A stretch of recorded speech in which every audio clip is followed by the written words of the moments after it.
Hey everybody, how are you? This is Jim Prusak, physical therapist from the Pain PT, and today I want to discuss the idea of emotional load versus physical load and the creation of symptoms in your body. So emotional load or emotional stress versus physical load or physical stress and the creation of symptoms in your body.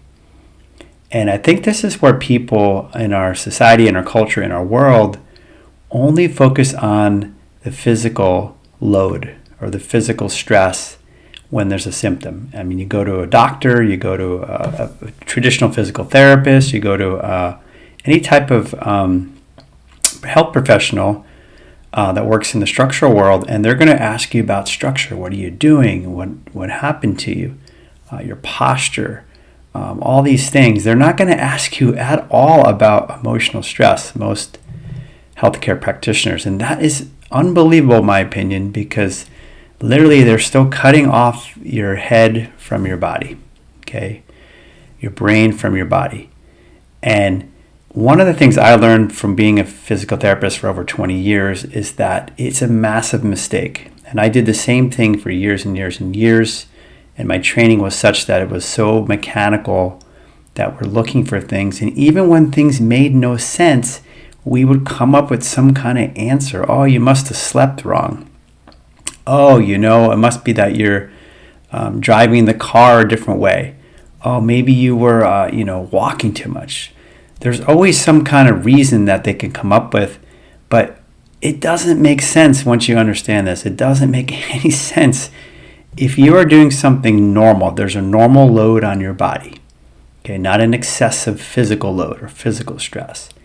A normal stress or normal physical load that you do all the time and is very consistent with that should not cause you pain or strain or physical injury. Okay, the load needs to be excessive. It needs to be a lot. Okay, your knee got tweaked. Okay, twisted. Your foot was on the ground. You rolled your ankle. You did something that would indicate an injury on a physical level. There was a lot of physical load to the body, more than usual, more than typical. Okay, but a lot of people I see, there is no additional load on the body. People are doing normal things. I get examples of this every single day. I just had one the other day, the lady squeezing a sponge in the sink and hurting her thumb. And I said, how many times do you squeeze that sponge? All week long, she's washing dishes and stuff.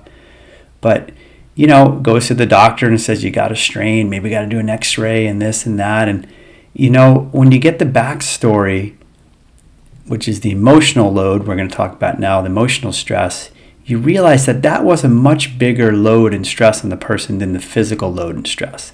The physical load of squeezing a sponge is something the person normally does, but the emotional load, emotional stress was elevated. It was bigger than normal.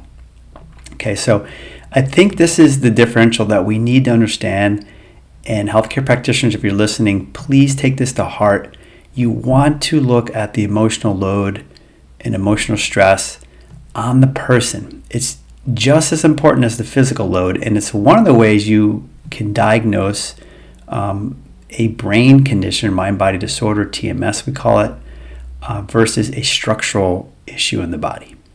Okay, so most of the people I see have a very normal load on their body physically. They weren't doing anything excessively, yet a pain may have started around something physical. Okay, that doesn't mean that that's what caused it. A lot of people with workplace injuries, it's the same thing that happens where they're doing their normal work like they have always done with no problem. All of a sudden, pain starts. Okay, so we want to look at that's a normal physical load. Then I'm going to ask about the emotional load. Now, one of the things that you guys understand here, and if you're new to this, is that the emotional load, the emotional stress, can cause the very same symptoms in your body as a physical load and physical stress. They're both the same. And that is not where people don't believe that. They don't believe that. But I've seen it enough times now in my career, people, especially working in this chronic pain field, that it is absolutely 100% true. Okay. And I see it all the time. So let's give you another example of a lady I worked with just the other day as well. Developed a foot pain again that came back. And the foot pain was gone for a while. She'd done well, spoke to her in a while. Foot pain returned. And I asked her, and she's struggling with walking now, with exercising. Oh, it hurts. And she's getting anxious and worried about it. But that stuff is all, the load is normal. She's walking the same. She's doing the same exercise. It hurts more now. So now she's associating now with that movement that's bad for the foot. But if you back up the bus, as I tell people, back up the bus, let's look at the story.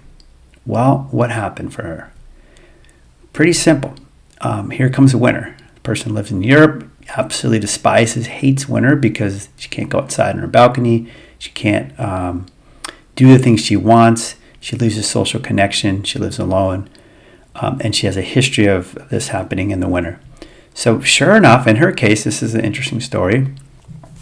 She told me as she recounted it and she thought about it more, that the pain started the day she looked at the thermometer and saw the temperature. And all of a sudden, the foot pain kind of started to come back.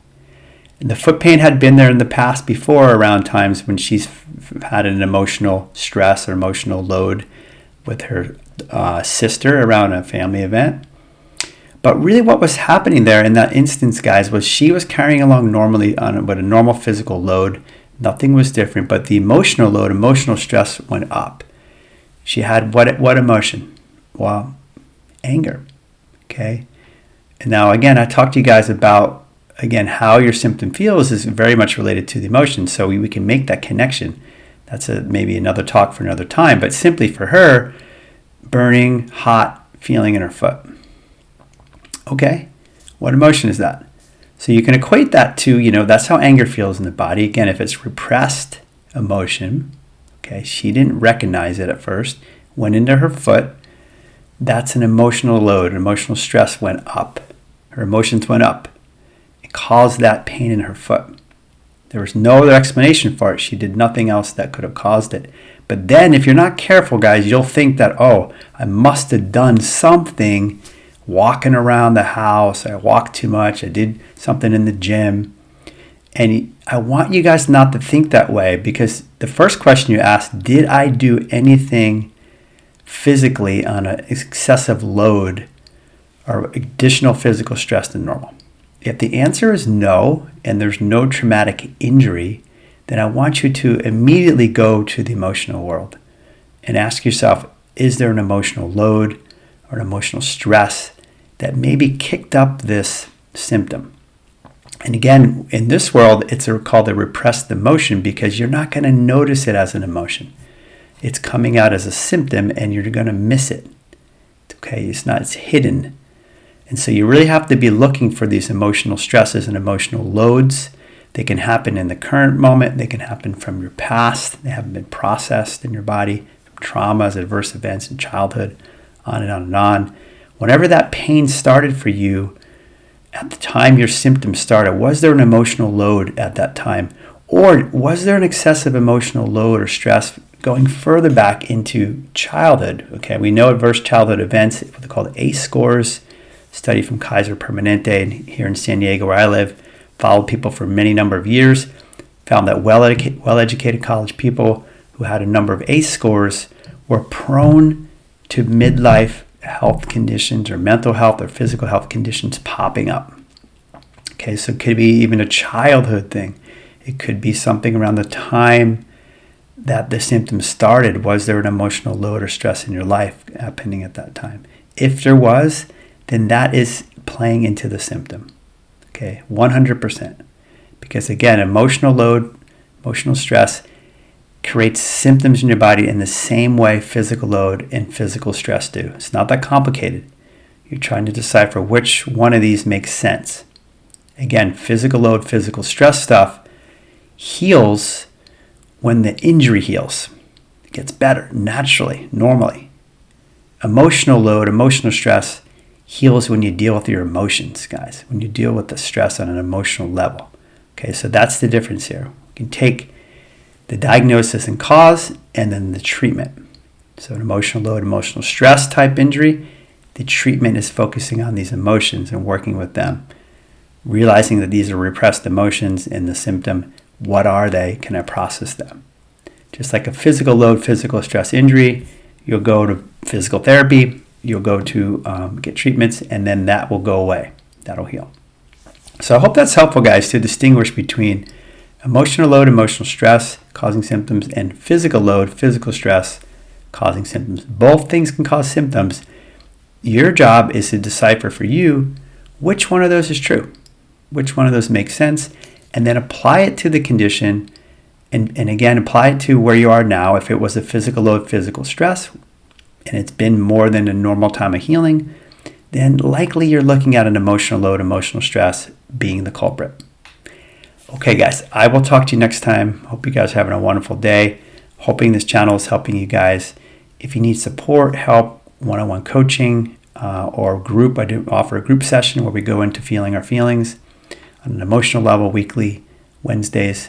Go to my website, thepainpt.com. You can find a lot more information there. And I'll talk to you guys next time. Bye-bye.